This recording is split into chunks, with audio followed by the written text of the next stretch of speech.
welcome back. Today we're going to have a little chat about Forge World, and no, the title is not 100% clickbait. I actually do think that Forge World is dead, or at least in the form that it's existed for quite a few years at this point. Before we get into things though, this video is sponsored by WarmMag. We will hear a little bit more from them later on, but firstly, let's have a bit of a talk about what Forge World has been for quite a while and why it really feels like the era of Forge World is well and truly gone. So, Forge World used to be the place that you went to get the more specialist miniatures in Games Workshop's range. So if you went to Forge World, it was all resin, and it was all stuff that you wouldn't necessarily find on Games Workshop's own website. It had this weird thing of being owned by them, being operated by them, the staff there being Games Workshop staff, and yet it had a very separate sort of its own little realm within Games Workshop as a whole, where the rules seemed to be treated slightly differently, whether they were supposed to be or not, and where they didn't really show up in the normal places that rules for models showed up. So if you bought your codexes, you would get rules for all of the Games Workshop stuff. If you then bought, say, Imperial Armour, you would get a bunch of rules for the Forge World stuff that you could still use in your games, but it was kind of a separate entity that was still within the overall, remit of Games Workshop as a whole. It kind of became the thing of almost like the elite version of Games Workshop, some people saw it as. Me, not necessarily to that extent. They definitely required more work, the models that came out of Forge World. And I'm using the past tense, by the way, because Forge World as a brand doesn't exist on the new site, and it doesn't exist as its own site, and it doesn't show up anywhere as a kind of, oh, Forge World. It doesn't show up like that. I mean, if we take a look at the new site, if you go to forgeworld.co.uk, you end up on the warhammer.com site. This is where you end up. You just end up on the standard website because Forge World as its own thing is pretty much gone. If you want to find Forge World stuff on the site, and I'm using this as the example because I've been thinking about these vehicles quite a bit recently, you have to go to the filters and you have to go to 15 plus resin. Now, I'm in the Astra Militarum category right now because these are the models that I am particularly concerned about, because I feel like a lot of this stuff is simply going to go away, and it's going to go away sooner rather than later. I mean, we've got some all-time classics here. The Macarius, an absolutely fantastic vehicle. Then we've got the Navy Avenger Strike Fighter. You've got the Marauder Bomber. Oh, it's so good. Also, the Vulture. I'm so glad I've got one of those already. But there's a lot of stuff here that you will not find rules for in codexes, and they will most likely, all of these, be moved to Legends. I mean, that's what happened to the Orc Forge World kits. And if we say, let's say we fancy the Minotaur artillery tank, I don't know how many people do fancy it. I really like it, but I feel like I'm in the minority in that one. So if we go down here, we have the age restriction, we have a warning, we have all of this stuff, we have plenty of pictures. We don't have any mention of Forge World on the page. It's got a little bit of lore, got a little bit of information at the bottom, complete resin and plastic kit, but that's it.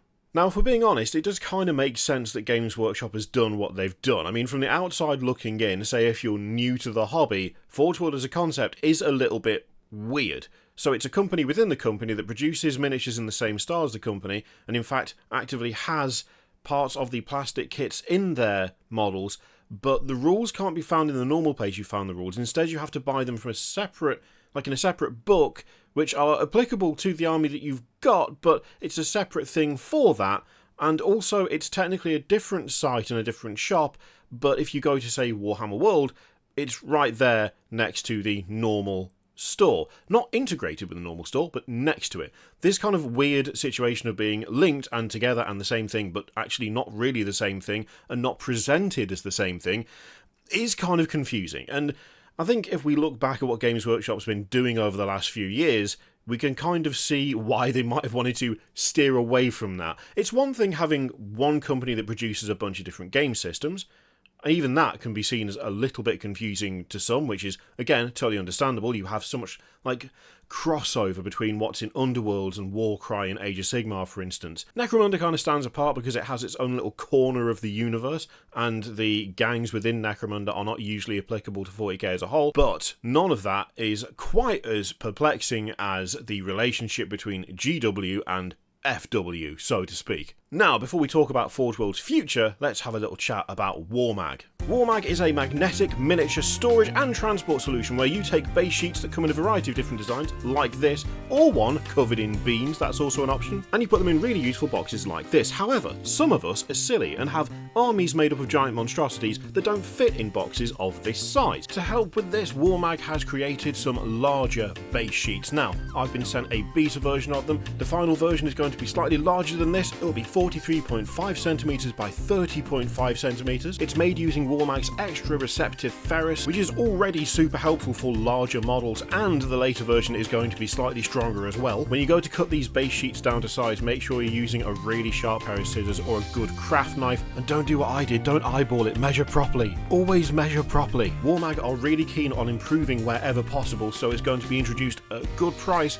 and they currently do free shipping across the website as well. A few magnets on the underside of the bases of these horror monsters, and I can take them wherever I like without worrying about them slipping all over the shop. There's a link to WarmMag in the description and in the pinned comment down below. Do go and check them out. Thank you very much to WarmMag for sponsoring the video. Now let's get talking about the future of Forge World.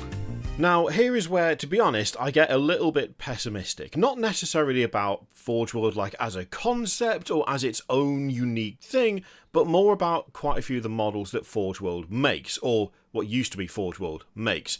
Because when you come right down to it, Forge World has a very distinct focus right now, and that is to do stuff for the Heresy and to do stuff for specialist games like Necromunda. We've got so many and Blood Bowl, I suppose. I mean, we've got a lot. We've got a lot of very interesting things coming out of Forge World in the form of Horus Heresy characters, in the form of really cool characters for Necromunda, and for Blood Bowl. That seems to be their main focus. That seems to be the thing that they produce most of these days. We don't really get things like Forge World just Space Marine characters anymore. We don't get Forge World specific Space Marine chapters. We don't have Forge World specific 40k armies.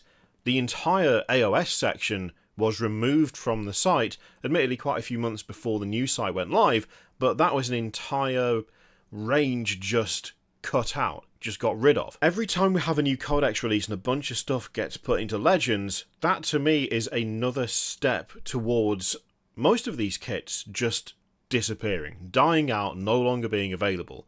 And whilst it does obviously make sense for the Games Workshop to cut down on things like that, especially more like specialist larger kits that have a much smaller like range of interest than, well, most of what they do in plastic, it's still going to be a real shame when they start to disappear, which I just can't help but feel like they do.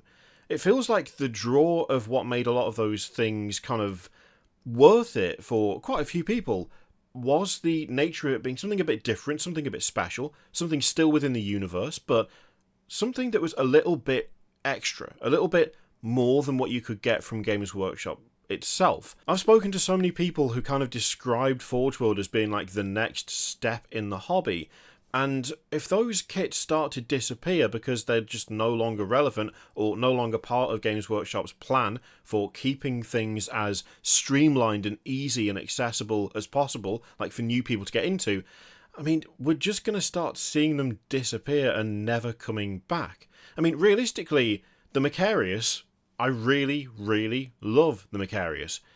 Is it going to stick around?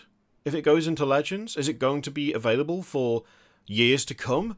Or do you need to grab one of those now? Because realistically, if it's not getting supported rules and it's not popular enough to warrant to keep producing, are they going to keep producing it?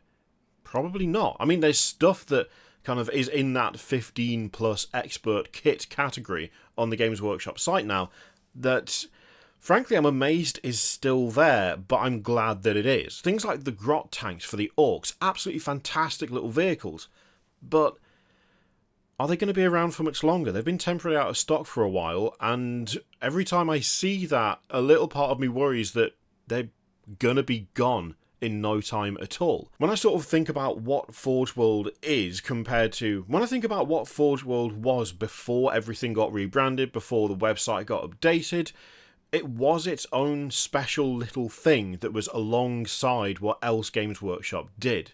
Now it's been kind of absorbed and moved into that, but a lot of the stuff that it produces for 40k is no longer necessarily relevant. And I don't mean that in a, oh, why are you even buying a Minotaur, you silly person kind of way. I mean more in a, Games Workshop isn't interested in supporting these kits rules-wise long term. And if they're not interested in supporting the rules long term, are they interested in producing that kit any more long term? And honestly, the answer's probably no.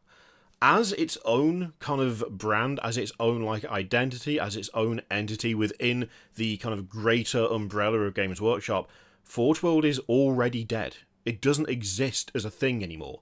At least, it might still exist in Warhammer World. I've not been for a little while. But if you look online, if you go to the Forge World site, it's not there. It's replaced with Warhammer.com. And if you look on Warhammer.com at kits that used to have that branding, it's no longer there. It's just another kit amongst all the other kits.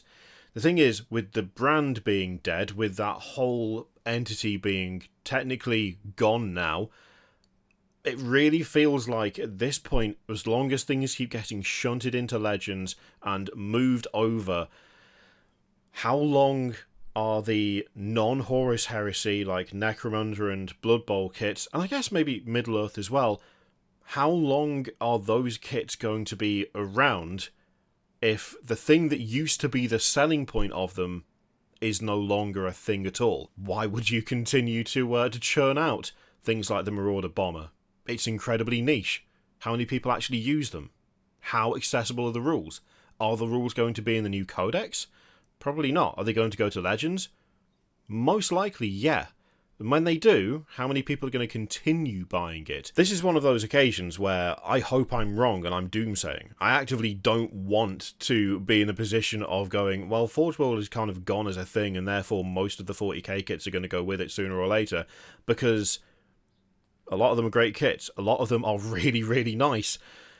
I just don't know whether Games Workshop is interested in supporting those kits long term anymore. And I would not be surprised if they go away along with that Forge World logo that we don't see anymore. Question is, what do you think? Let me know in the comments down below. That bird is very angry about it. Let me know what you think. In the meantime, feel free to click all the things. Thank you very much to WarmMag once again for sponsoring this video, and I will see you for the next one.